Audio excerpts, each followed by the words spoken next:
Welcome to the Brand Boss Show, empowering you to rock your brand like a boss. This show exists to share all the tools, tips, and secrets you need to maximize the impact of your brand. Welcome back, brand bosses. This week, I am incredibly honored to be joined by my friend, my mentor, international speaker, author, branding and design expert, Ram Castillo. Ram, thank you so much for being with us. Rachel, thank you so much for inviting me. Appreciate you. So for anybody who is not familiar with you, do you want to share a little bit about your background? Sure. So I am based in Sydney, Australia. My parents migrated from the Philippines when I was a wee little baby, only 1 year old. And I grew up with the narrative of their hardship and equally the gratitude of the life that I live now and the opportunities that came about being in such a prosperous country like Australia versus Philippines. So that's just context, important context. Was always the shortest in school, never the most talented, always chosen for the B or C grade of any sport, always in the friend zone, socially awkward, was bullied in school, broke my arm 3 times before the age of 11. Stuff happened in between there that obviously shapes your young adult life. But I was always passionate about creativity. I remember my mum was cooking spaghetti one night in our little apartment. I was 4 years old, and I share this story often, again, for context. But she was cooking spaghetti. I was on the kitchen floor in our little apartment, and I was collecting. I would always collect empty tissue boxes, toilet paper rolls, just scrappy material, and I would build anything from robots to cities to wacky inventions to express my imagination. And she asked me as she was cooking, "Hey, Ram, what do you want to be when you grow up?" And I said, "I don't know, Mum. I just want to make stuff." And she said, she stopped and she put her hand on my shoulder and said, "Well, remember that whatever you decide to do, remember to dream big and dream much, much bigger." So that notion of dreaming big and thinking like a giant has come about through my life. And so I never thought that if I wanted to pursue something that it wasn't possible, because they always encouraged me. Now, it wasn't without hard work. They certainly kept me grounded. My parents had that ability to allow me to keep my head in the clouds, but keep my feet on the ground type of thing. I still had to be very practical because we didn't have much. So I worked in Australia. You can work 9 months as your first job. So I applied at the grocery store, 9 months. I was a checkout operator, and I learned the value of customer service and communication and all those things, point of sale and appreciation for people. And there I was. I would work and study in high school, and I loved that. Like, I had an entrepreneurial spirit as a young kid as well. And when we have school holidays, I would garage sale stuff in the front driveway when I was like 7, 8, 9 years old. If I would win a book at a competition, I would read it and then I'd sell it at the local bookstore. So, I appreciated hard work, but I appreciated what it meant to make money because my parents, they didn't have that luxury. Now I'm talking, my mum grew up with as one of 5 siblings with a single parent mum, and my dad was one of 11, and both of them grew up in a world where it was overpopulated. Like, Australia's 25 million. I know America's around the 325 million mark, but Philippines has 1/3 land mass of Australia, and it has 100 million people. So wow. 1/3 less space, 4 times as many people. Where my mom would share to me this story. They only had a tablespoon of peanut butter and a piece of bread to share some days. And she got so thirsty one day that she came home, opened the cupboard, there was soy sauce, and she just drunk the soy sauce because she was just so thirsty. And now she's scarred from drinking soy sauce.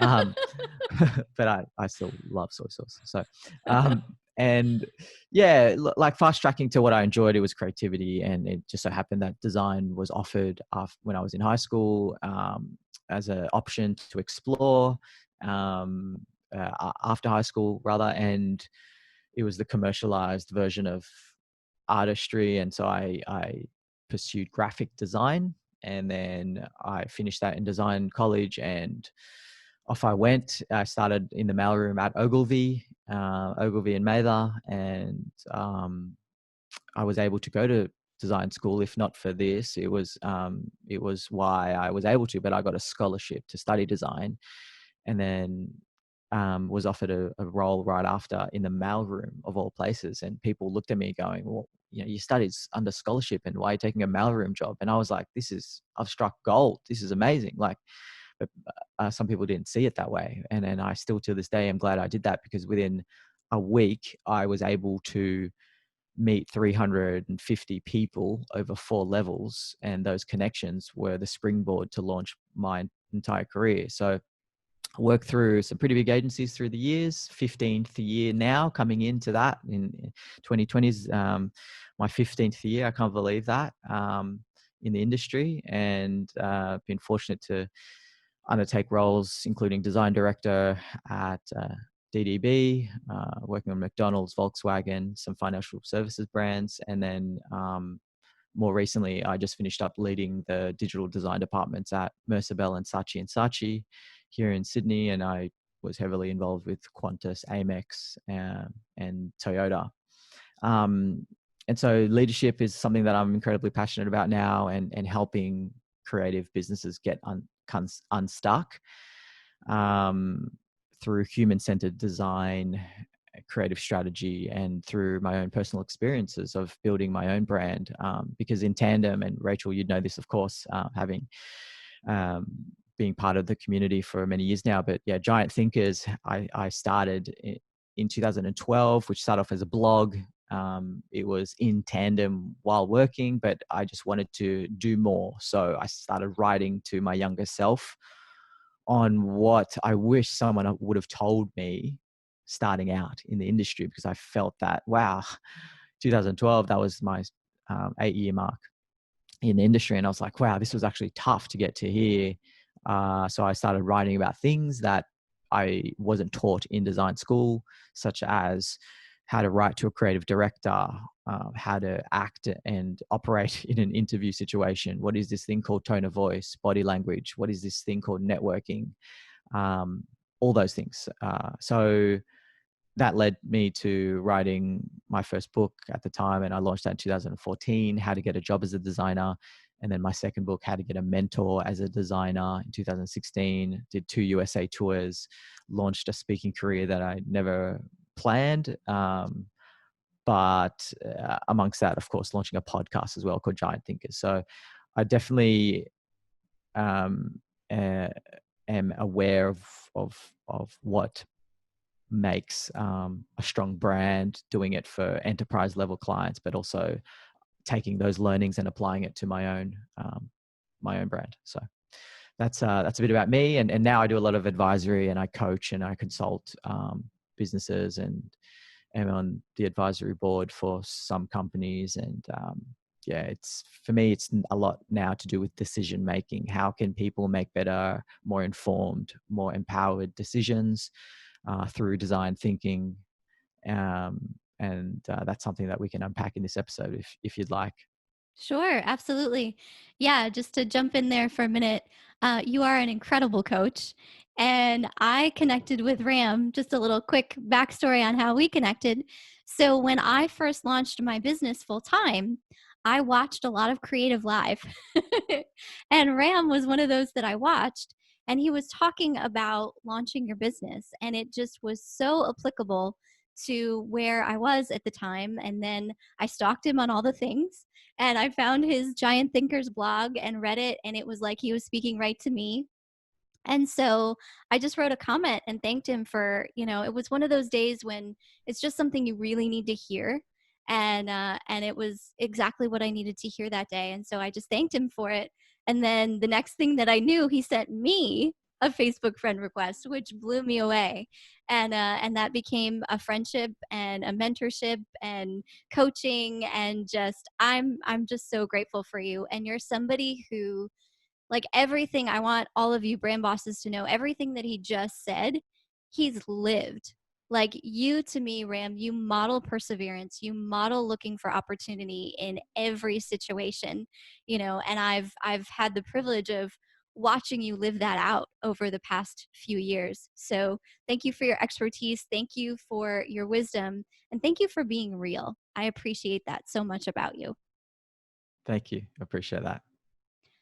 So, as far as looking for opportunity, that is definitely the season that we're in, isn't it? I know things are crazy worldwide, and I'm so grateful to get to hear your global perspective on this.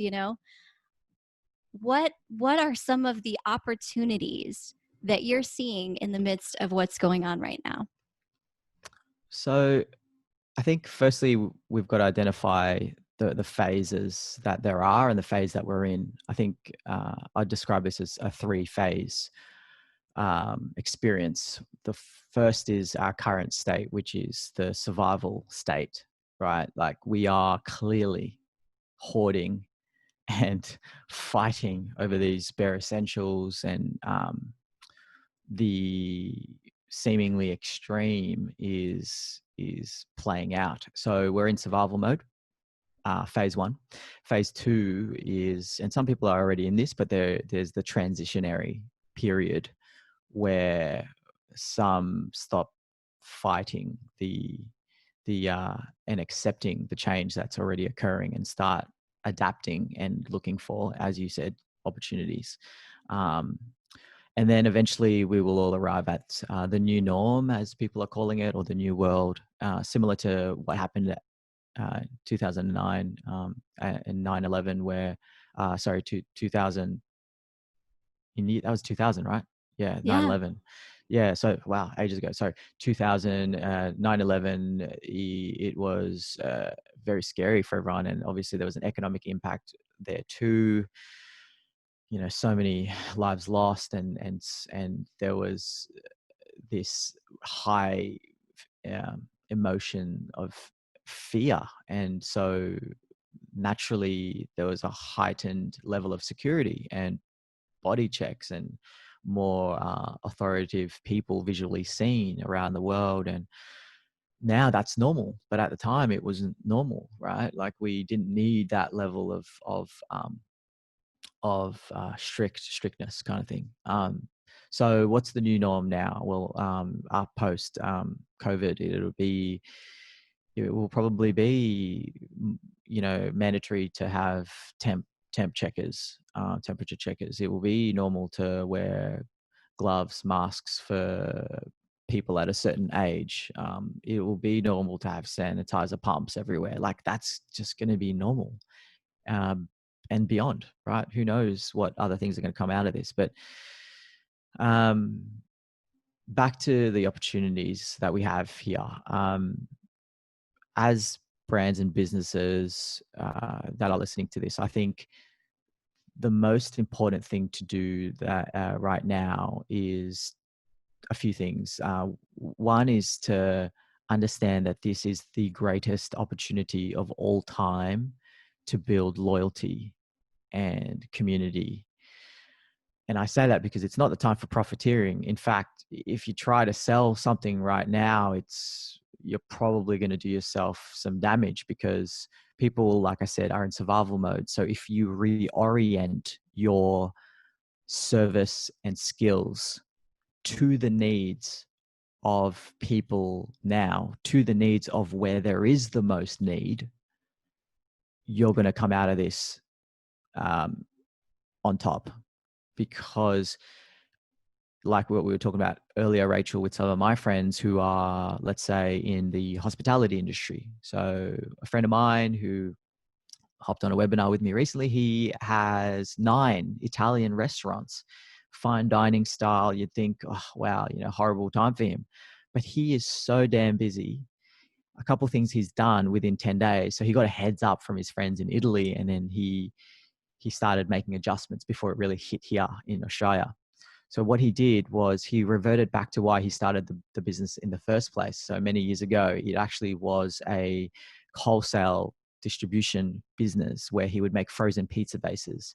He would make frozen Italian food. He would make dry pasta. He would make pasta sauce. So what he had done was he went back to that and started distributing that to grocers and grocery stores and other venues here, because food is the need right now.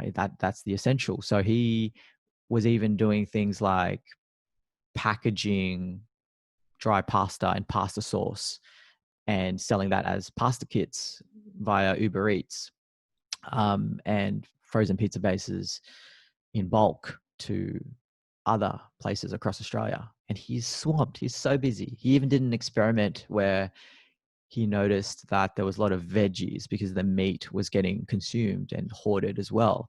So he made a version of vegetarian lasagna. Now I'm getting hungry, but he made a version of vegetarian lasagna. He sent it to some of his contacts and said, "If you like this, I can make this in bulk for you." And they loved it. All of them loved it, and so they ordered bulk within a matter of 48 hours. Frozen vegetarian lasagna. So what I'm trying to say is that, again, it goes back to the point of reorienting your skills and your abilities, because he's come from a retail background actually before he even opened up restaurants, hence the wholesale distribution model.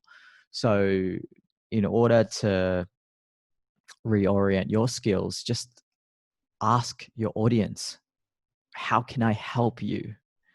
It is the most, they will shine the way for what you need to do. Even me. So my bread and butter is design. So I would usually be on long-term contracts. But what's needed now is for me to really help businesses in what people are calling a crisis. Obviously a bit hesitant to use that word, but it's a challenging time. And I'm able to just have conversations like this, whether it's on a podcast, whether it's in a one-on-one scenario, whether it's in a group Zoom call. It doesn't matter for me, as long as I'm able to help them feel supported, or to give them a bit of, just a bit of guidance should they need that, or just a friendly ear, then I'm there. Like that's what I can do. But on the flip side, on the craft side of design, which again is my bread and butter, I am noticing that there isn't a lot of work. And if there is work, it's very, very, very competitive. So right now I'm just offering to help create content for people, because I'm noticing that a lot of businesses are coming out of their shell. So the business owners that weren't used to posting videos have quickly found that they've got a lot of time in their hands. So they're posting a lot of videos. I do that. I do a lot of videos. So I'm like, hey, do you need a hand with that? So I don't know where it's going to lead, but the point is, I've done the smart thing like many others. And I hope you are listening here have done the old, pull back your costs, see if you can cut those gym costs, or the cutting, obviously eating out, that's forced. See where you can save, and see, just like with any business, look at your P&L, your profit and loss, and look at where your funds and capital are going to your business, and what's the long and short-term strategies. So you asked me, Rachel, where the opportunity was. I'm seeing businesses create, not just from restaurants turning into grocery stores or turning into wholesalers. I'm seeing businesses create products that they would not have ever created due to this circumstance. So for example, I saw one going around recently, face masks. Yes, they're being made by people, but I'd be careful to make sure that they are of, medical quality, because you don't want them to harbor bacteria. If it's made out of material that's not recommended, that's one thing. But what I have seen was, it was so cool. Someone cut out what is a normal face mask, but cut out the space where the mouth is, and it's inserted instead a plastic see-through material where people that are deaf or hearing impaired can see the lip movement. I thought that was so cool. Wow, that is You so know, cool. it's just a little but significant pivot of the face mask to see a person's lips for those that are hearing impaired, because they actually don't know if you're speaking if you're wearing a regular mask. Seems obvious, right? All the great ideas are. What a Yeah. brilliant initiative. And so I've seen that going around. But there's a lot of ideas right now happening. And obviously, virtual services or cloud-based tech or anything of that nature, they're winning right now, you know? So if we already have these clues, how can we adapt our business to have diverse income streams? This is where we are. The businesses that didn't have diverse income streams, that relied on face-to-face interactions, sadly have shut down completely or are going that way. So the solution is, again, to ask, how can I offer the thing that I did? So let's take events business, for example. I was advising a friend of mine who has one big event a year, and she had 7,000 people booked for this event, ready to go with sponsors and everything. And it didn't happen because they've stopped all events. And so a simple thing I asked her was, you've got all that content, right? She's like, yeah, she's in tears. She's like, yeah. And I said, well, what if you had what was going to be a 2 to 3 day conference, and what if you turned that into a 1 hour per week, 12-week webinar? So what I'm trying to say is, you just need to understand that the context changes, because obviously now people are homeschooling their kids, or they're at home more, and they can't dedicate 3 full days to a conference. It's just not going to happen. That model works for face-to-face conference. Right now, you've got to look at what are the restrictions of this new way of working and pivot to that. Reduce as much friction as you can. As one of my mentors, who's a Shark Tank investor, Naomi Simpson, says, plan the work now so that you can work the plan later. Plan now. You had a plan, so breathe, stick to the plan, adjust what needs to be done, and deploy what needs to be done. Understand your customer. Ask them, if you don't understand them, ask them, what do they need now? How can you help them? It's not the time to profiteer at this time of change. It's the time to help and serve, and to build loyalty, to build trust. At a time where I'm sure a lot of people are trying to take advantage of that and do scammy things, So there are a couple of things that come to mind. Those are great. Yeah, the story of your friend who has the 9 restaurants, who pivoted to become a grocery store, you were saying he did that in 10 days? Yeah. That's amazing. Hmm. And I really feel like this is a season where you don't want to be flippant, you don't want to be hasty, but there is also the principle of opportunities of a lifetime must be seized in the lifetime of the opportunity. And so, like you said, your friend had a heads up from Italy that this was coming, and so was able to prepare and pivoted, and was really not just braced for impact, but was positioned to really soar. And as you said, he has so much business, he can hardly keep up with it. I'll give you another thing he did, Rachel, which I think your listeners will appreciate. He partnered up with Virgin and a beverage business that's very well known globally. But I'll just share to you this. He used partnership marketing, and is using partnership marketing to, again, build this diehard fan base of his brand. He's very clever, and certainly he's built his business financially viably to do this. But so both Qantas and Virgin, well, Qantas here in Australia let go of 2/3 of their staff. Mm. That's hundreds of thousands of people. Yeah. For Virgin, they've done something similar, if not probably more. And so they're left without a job. And so what he'd done was he partnered up with Virgin and offered 50% off all meals, just if you work at Virgin. So again, like, he's showing empathy and he's able to see where he can contribute in his own way.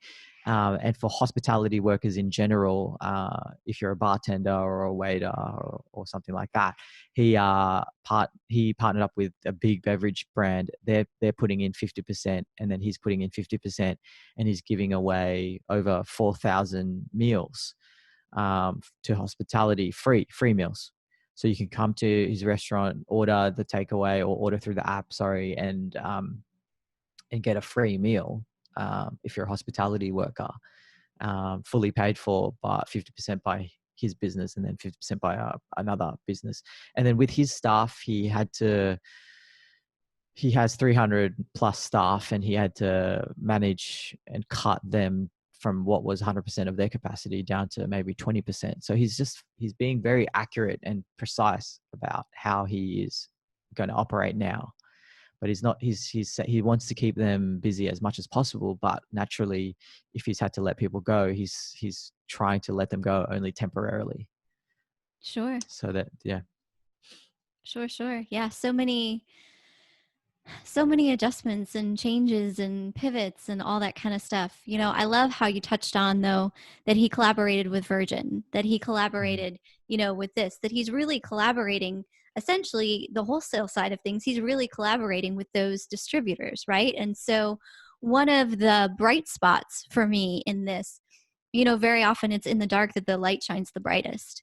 And so something that's been very interesting to see, and I feel like there's a key in this for us as business owners and entrepreneurs, is the power of collaboration, right? So here he was doing this over here, and by partnering with Virgin, by partnering with these businesses, he's able to help them, and it also grows his company and his brand at the same time, because very well, Ram, like, your brand is your reputation. And there is no more powerful branding than what people are saying about you. And so if you are truly showing up and serving the needs of your customers in the way they need you to right now, not just how you have for the past 20 years or 10 years or even 4 or 5 years, if you are truly showing up and serving your customer as they need you to right now, and if you are helping other businesses at the same time, if you are helping the community, if you are helping first responders, if you are doing any of those things, that automatically is going to build your brand. That story makes me think of, there is a hospitality company in New York City right now called The Art of Bread, and they are partnering to create these bread baskets to send to healthcare workers.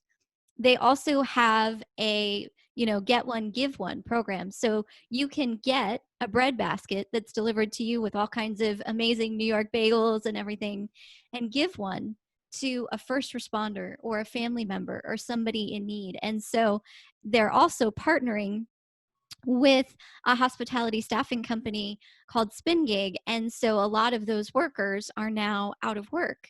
And so the Art of Bread is helping them now have jobs being delivery and packing and all this kind of stuff. I don't want to misquote that. I don't know how all that's working, but I know that they're definitely helping to give them work in what they're doing in these bread baskets. So the Art of Bread is showing up and serving in a powerful way, but they're not only, and I know they're doing this, out of the goodness of their heart. At the same time, that is also accelerating their brand beyond what they ever could in any campaign, in anything on their own. Like, there is, at the end of the day, there is nothing more powerful than showing up genuinely with a heart to love people, to serve, and showing up and being real.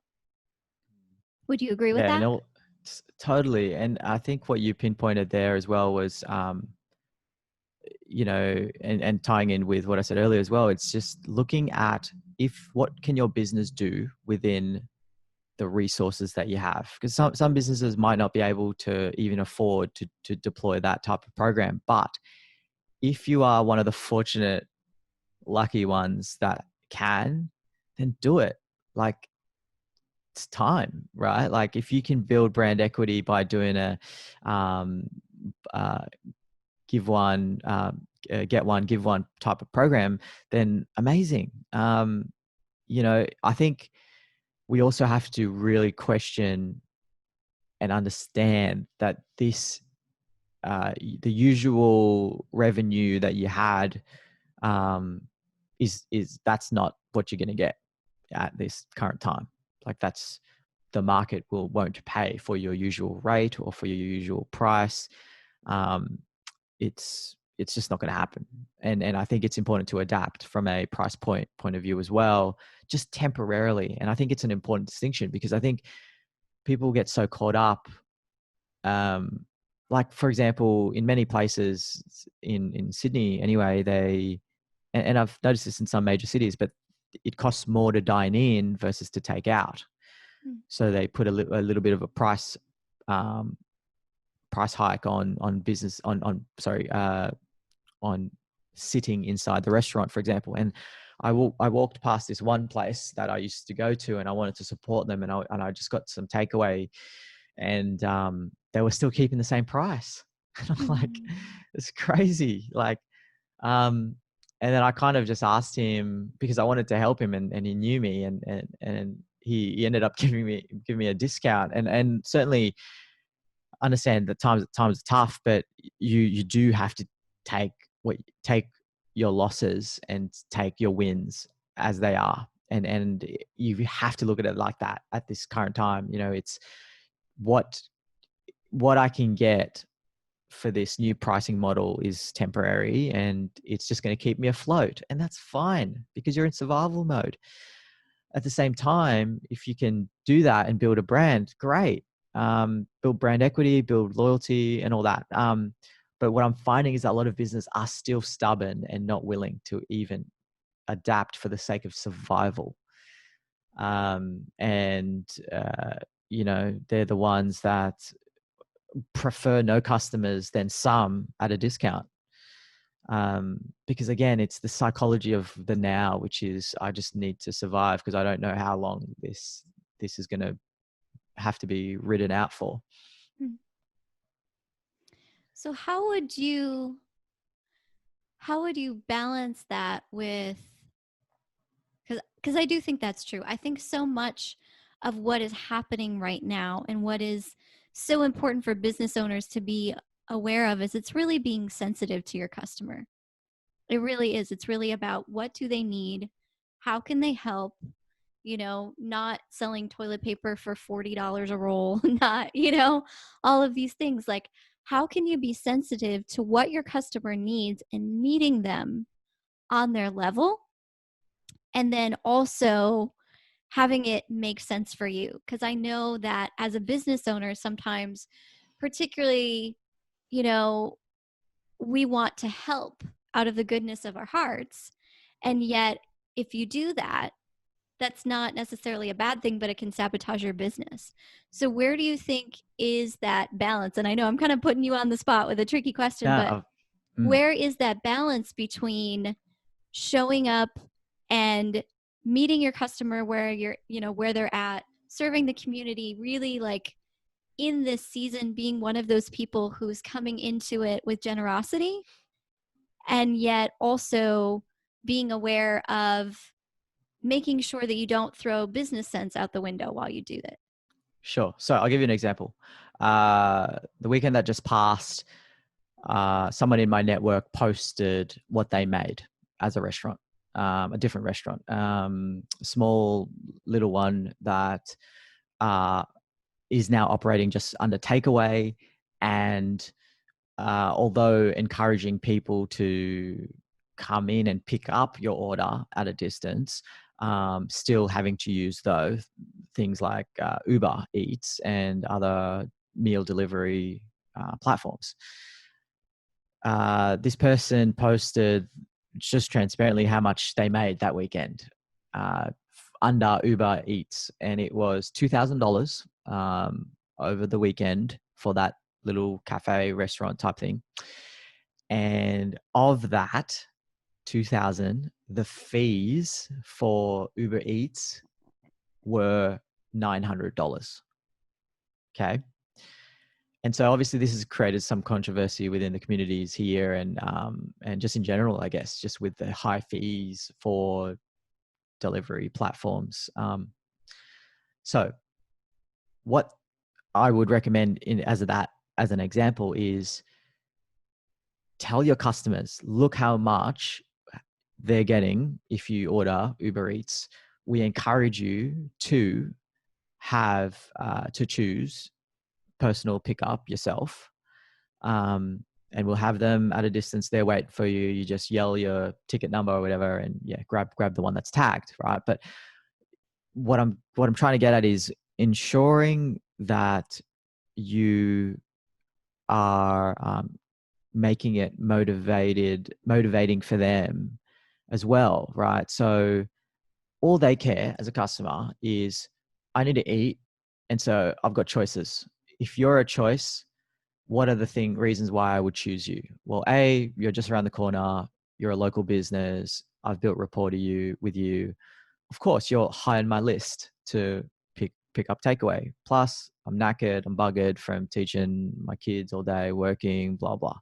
I didn't go to the grocery store the other day. There's nothing in the fridge. So fine, you're my choice. Plus now you've said, damn, like Uber Eats is taking that much out of the local business. Then you're giving me a discount.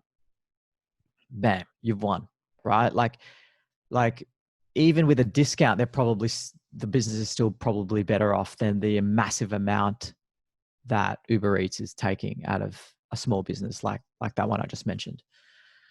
So does that give you an example of like what, how to balance that? Because it all comes down to asking and finding what friction points that are causing barriers to decision making for the people that you're serving. So use techniques like bundle, like every Friday night we're doing this deal specifically for people in this local area, or every, if you're ordering, if you're going to your grocery store, we sell some of those essential items and we can deliver it to you at equal or lesser cost. Like, I don't know, but you just got to know, in a scenario like that, people want to minimize themselves from exposure to going out. Leverage that.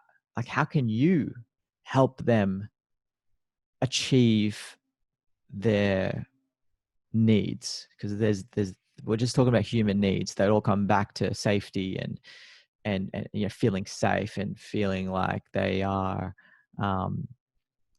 getting the best quality under the circumstance. There are a few things.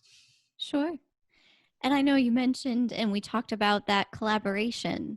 What are maybe some other ways that you've seen businesses coming together right now? I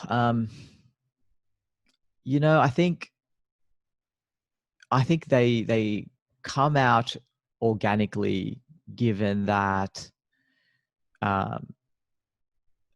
that you don't need to look far to see a collaborative opportunity.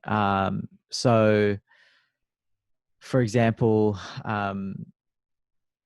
there's that webinar that I just hosted, right? Like I found that people were reaching out to me asking for advice and in tears, a lot of them. And I just asked myself that same question. Everything that I've just said to you earlier, I've applied here as well. So I've said, how can I help people right now? What are the greatest problems that I can bring to the table to contribute, to help, even in a little way? And I realized that I've got a very large network. So I thought, well, why don't I just bring in just respected leaders in this space, business owners who have multiple businesses, like that guy I said with 9 restaurants. And so then I ended up bringing 3 panelists one who has a sugar-free food line in the biggest grocery stores across Australia and sold in over 2,500 stockists. So she makes like everything from sugar-free cake slices to donuts to pancake mixes and all that. And so I brought her in, and I brought in, her name's Rachel Bajada, and I brought in Naomi Simpson, who is a Shark Tank investor, and she owns a business called Red Balloon. It's an experiences-based business where you can, go on a hot air balloon ride to going to doing a wine tour or whatever. And she has 2,000 businesses under her care in partner programs under her business called Red Balloon. And then the other friend of mine, Stefano Di Blasi, who I mentioned, 9 restaurants. So that's exactly how partnership opportunity should be. None of us got, I donated to put that together through Zoom, add on the webinar function, which was like $500. Then I built the website, and then I did Facebook marketing. Like, I just donated to get that up and running. But what would be speakers, in a way, who would charge 10, 15K for being on stage, these reputable leaders, they donated their time. You'll find that people are very generous if it's framed in a way that is genuinely helping people, and that does deliver on that. So just have the conversation, call people up, send them a message, just ask them how they are, how you can help them. There's many partnership opportunities, where you'll find, there's an events business, for example, that reached out to me now after I'd done that webinar and said, can you help us start webinars? I'm like, I've never even done, that was my first ever official webinar. I'm just pulling my skills of podcasting and interviewing and speaking, and I figured out the tech on my own, but I certainly wouldn't say I'm an expert. But I managed to pull over 100 business owners in a webinar. So this guy was like so impressed by that. And so what I'm saying is, it was, there's going to be so many partnership opportunities. And if there isn't, then just sit there and think, who can complement me right now? Is there a gap? Is there a gap that can be filled? Like, no brainer. If you are in hospitality and you've got products to sell, and you are having that missing gap of needing delivery, then form your own delivery team. Like, hey guys, I don't want to use Uber Eats, but I'm trying to build together, 10 cyclists around my neighborhood who can deliver packages. Like, do it. Like, see how you can make it a win-win, because you'll find that people are in a very high appetite for negotiation right now. This is true. And I think you touched on something else there too, that the events company reached out to you now about doing webinars. You're like, wait a minute, this is my first one. I think there's so much potential right now. And I think if we only look for opportunities through the lens of what we've always done, we're going to miss them. And I am seeing this time and time and time again, that something that you might do that you kind of figure out can actually help this person over here. And so not to feel like, if it's something you haven't done before, well, I don't know if I can do that, or I don't know if I can do that for somebody else, And so I think that I just feel like there's so much momentum happening right now that there's going to be so many stories like that. Oh, I did this thing and I figured it out. And then, who knows? I'm not saying this is going to happen, but you could launch a whole webinar business off of that,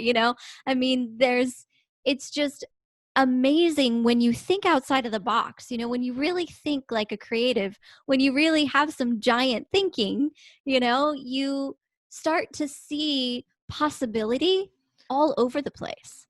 Yeah, well, I'll give you one other example. So like my wife's been having physio sessions, physiotherapy, and as the nature of that is, it's physically being in person, being treated by a practitioner, right? But she's still doing that over Zoom or Skype or whatever, and it's at a reduced rate.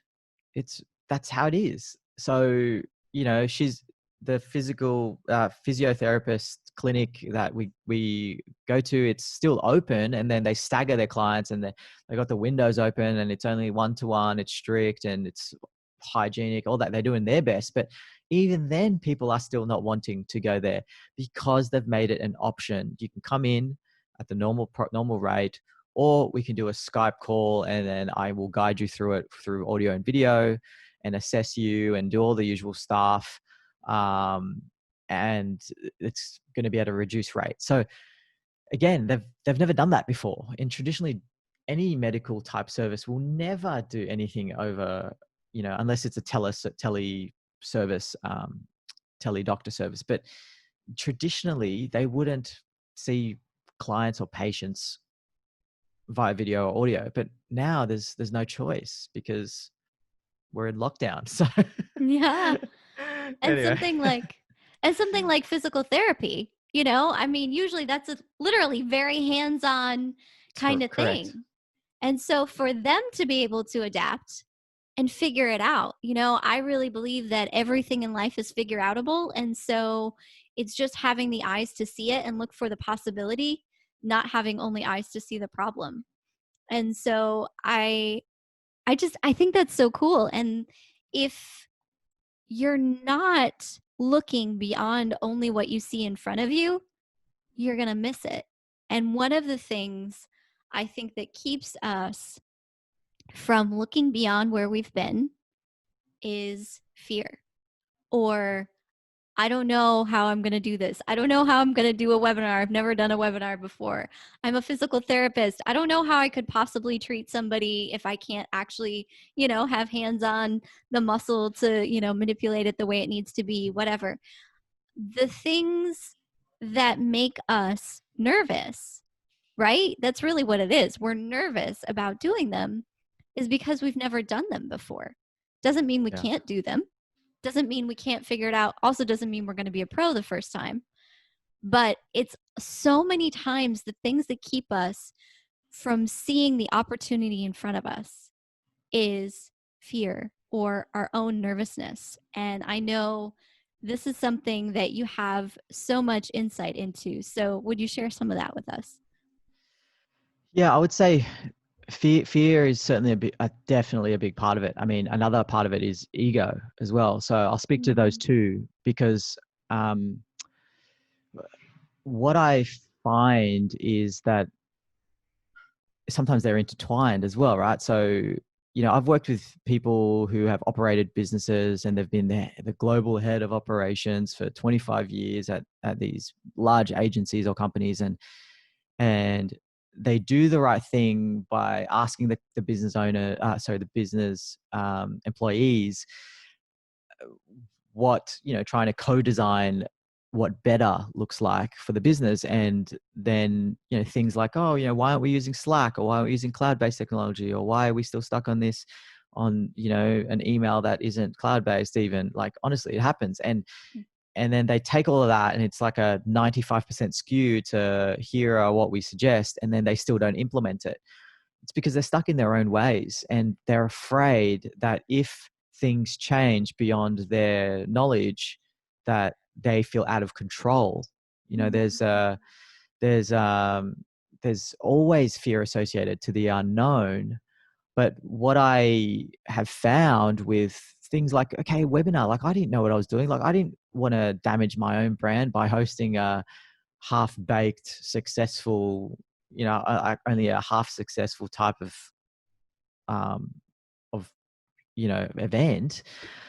Of course, like all of those things came to my mind. But in the back of my head, I was thinking, look, even if one business gets something out of this, I know that I've given it my best shot and I've tried to promote this as best as possible. And, like it did end up being very successful because of the feedback, but like it wasn't in the thousands. Like I'd be, I would have wanted that, but you have to take your wins and understand that the fear is a false construct in your mind that simply exists because it's been untested. The moment you test it, That's why I always encourage, basic design tool is to test and iterate.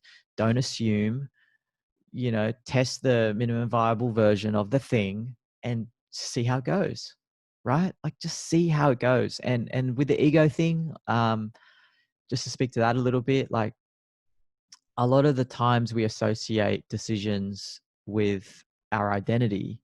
And so if we feel like it's something that you're not 100% sure of, you can quickly associate that to you being 100%, you being not being 100% sure of how you're portrayed or how maybe people might perceive you. Like it's a complex thing, but ego and fear are usually indicators, because they need to exist, but they're usually indicators of the things that you should do, right? Like it's Wow. the thing that you should do. And it took me a while to, really get used to this, because, a lot of the, to understand this, because the concept of fear um, being something that needs to exist totally changed the way that I went about and operated with Mm. my own business and any other ventures. Because the way I look at it is, it has an important role to play. And it's usually to point you, it's to just to make sure that you're safe, right? It's like, I shouldn't jump over off this, I shouldn't creep into this cliff. I might fall. It's not worth taking this epic photograph. Yeah, that's important for safety. But a lot of the times fear also exists with business, like if not the most. So it's usually saying, oh, I'm not, you shouldn't do that.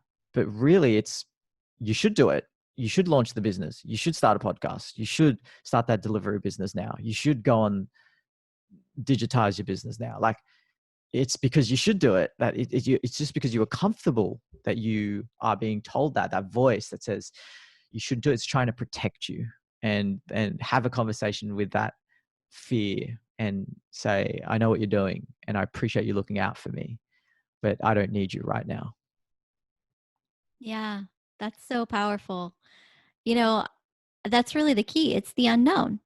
That's the unknown. If we're nervous about something, or fearful about something when it comes to business, I think it's true in many areas in life too. But the part of it that's scary is the part that's unknown. And the only reason it's unknown is just that we've never been that way before. Yeah. And I love how you say that if you're nervous, it's a good indication that it's important to you. Because if it wasn't important to you, you wouldn't be nervous about it. You wouldn't have any Yeah. emotion attached to it.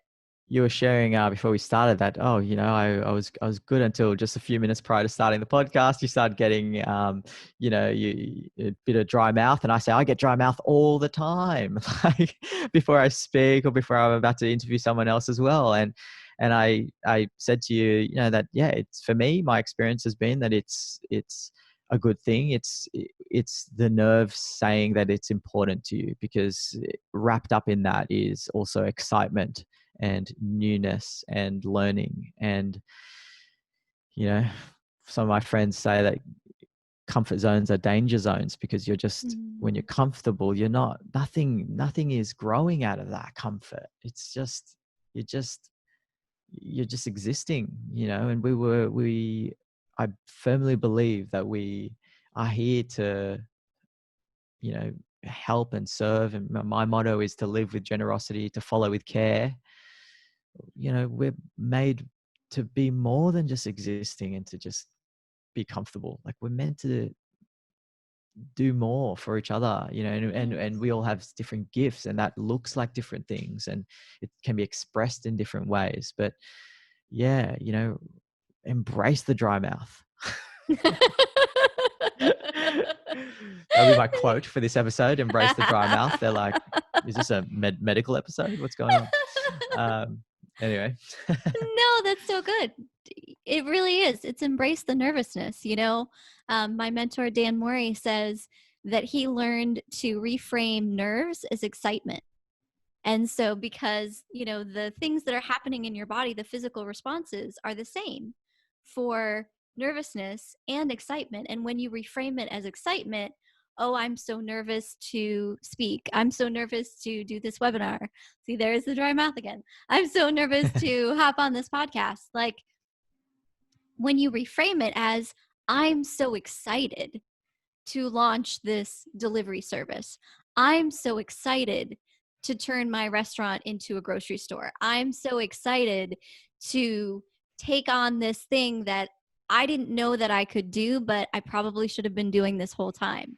I'm so excited to launch my YouTube channel. I'm so excited to, whatever it is, to finally put content online, like I am so excited. Totally, it's a mind shift, and it's a little thing, and yet it's also a very big thing that reframes it. I know you're big on how we frame things. Like, how you frame things really impacts your actions. And when you reframe it as, I'm so excited to do this, then you're going to show up powerfully. But if you go into it as, I'm so nervous to do this, you're not going to show up fully as who you are. Do you agree with that? Totally. Yeah. And I agree with that fully. And the how you speak to yourself, the language you use, the quality questions you ask people or yourself is going to direct your thoughts, words, and actions. And an example is the simple, how do I go from me to we? How do I go from I to us? How do I go from struggle mentality to opportunistic mentality, pessimism to optimism? The list goes on. So yeah, it's free as well. The funny thing is, the way that you think costs you nothing. In fact, like, I think it costs you a lot to think in a way that is, for lack of a better word, negative type of thing. Like, it costs you so much drain and energy, and it's costs you nothing to ask the question, how might we ... Yes, but there's insert barrier here.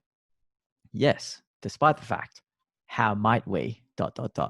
How might we reimagine this business? How might we take advantage of the downtime? How might we be able to utilize the funds that we do have in the most impactful way? How might we is a great tool to use. I love that. How might we? That's so powerful.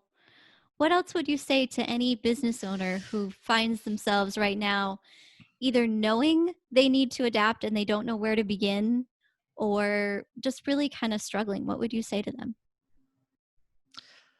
Well, firstly, you really have to look at the numbers. Don't do anything without looking at your numbers. And I always start from practicality, and I'm always generally practical anyway with my advice or recommendations, but you have to look at the numbers. Okay. So I wouldn't want any business to suffer and to say, go hard out with this marketing initiative or strategic initiative when you might not be able to do it. All right. The fact is that if you have to stop your business or freeze your business to survive, then do it. Okay. Like, where this isn't a game. This is people's lives, livelihoods. So firstly, look at the numbers. Be very, very sensible as to where you can cut and where you can't. And look at the forecast of your finances. That's number one. Okay. Number two, I would then go straight to your customers if you haven't already, and reach out to even a sample size of 10. A sample size of 10 will give you some insight. And that's the key word there. You want an insight into a problem. They might not know the solution, but just ask them, how are you? What's the biggest struggle that you're in right now? How might we help you? What would be feasible for you if we were to propose a couple solutions to help those problems that you've just mentioned? Just talk to them. Really reach out. And from that would be the next best action, I would say. And then following that, I would move quickly on one product. Don't get caught up with, I was advising a small business that did like what I hear this a lot. We do everything. We're full service. We do marketing, we do coding, build, we do websites. Yep, cool. We do apps, we do branding, we do design for packaging as well. Anything and everything. And I said to them, I'm just confused now, because what you need right now with so much noise and complexity is simplicity. Make your proposition simple. So just focus on what's on the short term for the moment to get you by. If like my friend is selling frozen pizza bases, then go hard out and selling frozen pizza bases, or frozen lasagna. If like that's the two hero products, then don't double down, like triple down on that. Like, you don't need to get complicated, right? Just focus on the one thing that you're going to help people with for now, and then you can go back to expanding your offering. But I think businesses that can niche down are going to do well. Like, as an example, right? So big grocery stores, you can do online delivery here in Australia anyway. If it takes a while, but you pay a fee, fine. But I'm also seeing farmers markets offering sweet potato. It's one product out of maybe 30 different products that you would probably order in a big online shop. Why don't you just double down on being the sweet potato delivery person? So go niche. Don't dominate one thing well. Right now, it will work for you. Like, imagine if you were the go-to tissue box supplier, you'd be killing it. Yeah, you sure would. Right? There's one that actually is killing it here, when, in a good way. It was they're called, the brand is called Who Gives a Crap, and they're a toilet paper brand, and they 1000x revenue. It's no joke. They 1000x revenue. Wow. Within like a month. It's crazy. They only sell toilet paper. They're called Who Gives a Crap. They're It's a genius smashing name. it. Yeah. So that's some advice I'd give. Yeah, no, that's awesome. Thank you so much, Ram. Thank you for your insights. Thank you for being with us. I think you really hit the nail on the head so many times in the conversation, but what you just said about what people need right now is simplicity. Things going on are so complex, so unknown, so confusing. What they need is people who care and offer simple solutions. So I think And that's, go ahead. and in a world that's absolutely right, but also in a world where there is a lot of change and uncertainty, give them some certainty. How much is your product? How is it going to get to you? How easy it is to order? Like, make it simple. Just, that's the reason. Remove the options, remove the choice, remove the how to get there. Make it simple for them. For crying out loud, I even had an idea, because I'm cooking batches of food here. I was like, in our building, I should probably slip, a tick box style survey and go, put your order in. Next week, I'll be cooking these meals. I'll sell you home cooked meals. Like, I don't know. Maybe maybe there's elderly people living nearby or as well. They can't cook. I don't know. Like, you know what I mean? There's so many ideas. Just make it easy for them and add certainty in this time of uncertainty in some small way. And that's so huge, that certainty piece. I mean, even something as simple as I ordered cat food 3 weeks ago and, it was supposed to be here right away.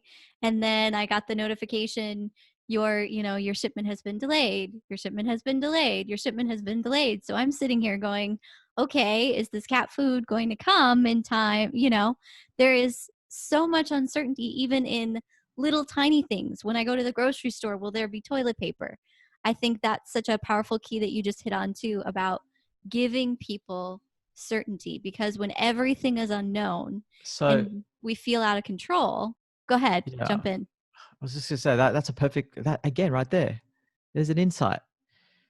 So what I would do, if I've heard this and it's happened to me as well, where it's been delayed, I would rather pay a little bit extra for certainty, right? So tell me when it's going to come.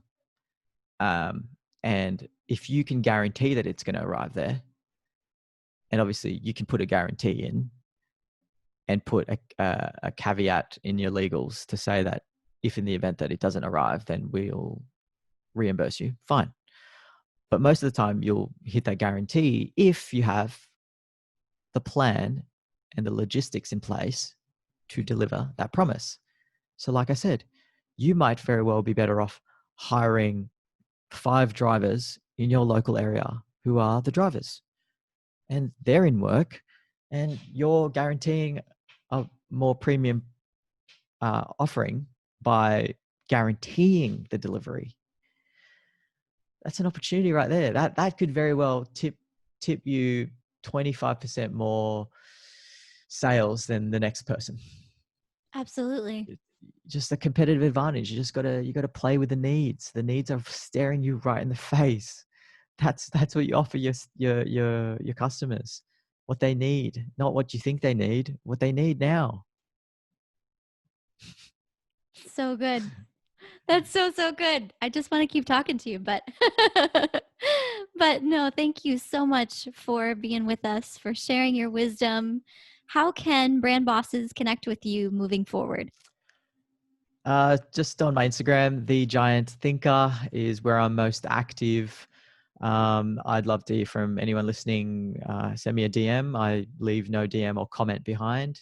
And let me know what you're up to. So that's the Giant Thinker on Instagram. And check out his podcast too. He's got some great content on there. Well, Yeah, it's Giant Thinkers on wherever you listen to your show. awesome.